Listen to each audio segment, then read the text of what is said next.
बच्चों, चलिए प्रश्न देखते हैं। एक न्यूक्लियोटाइड बना होता है प्यूरिन, पाइरिमिडिन व फॉस्फेट, प्यूरिन शर्करा व फॉस्फेट, नाइट्रोजनी क्षार शर्करा फॉस्फेट का, पाइरिमिडिन शर्करा व फॉस्फेट का।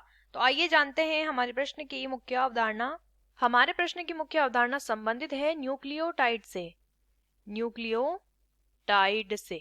ठीक है, तो आइए जानते हैं न्यूक्लियोटाइड के बारे में। न्यूक्लियोटाइड जो होता है ये हमारा डीएनए व आरएनए के निर्माण में सहायक इकाई होती है। इकाई नहीं कहेंगे हम इसे, क्योंकि ये तो कई सारी दो तीन प्रकार के जो पदार्थ होते हैं उनसे बना होता है। तो डीएनए और आरएनए की संरचना में ये पाया जाता है। ठीक है, डीएनए की अगर बात करते हैं, डीएनए में जो न्यूक्लियोटाइड होते हैं, डीएनए के न्यूक्लियोटाइड, इन डीएनए के न्यूक्लियोटाइड में और आरएनए के न्यूक्लियोटाइड जो होते हैं इनमें नाइट्रोजनी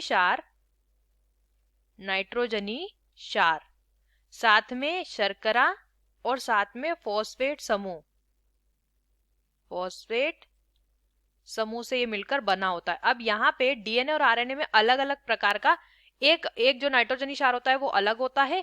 यहाँ पे शर्करा डीएनए में डीऑक्सीराइबोज शर्करा और आरएनए में राइबोज शर्करा होती है, और फॉस्फेट समूह दोनों में ही रहता है। तो इस प्रकार से जो हमारा न्यूक्लियोटाइड बनता है, जो संरचना बनती है इन तीनों से मिलके, वो न्यूक्लियोटाइड कहलाता है। ठीक है, डीएनए में ये अलग होगा, आरएनए में ये अलग होगा, यहाँ पे इसकी संरचना की वजह से। तो प्यूरिन, पाइरिमिडिन, अब यहाँ पे नाइट्रोजनी क्षारक का प्रकार दिया है। ठीक है, ये तो सही नहीं होगा। प्यूरिन ये भी सही नहीं होगा। नाइट्रोजनी क्षार शर्करा और फॉस्फेट ये सही है।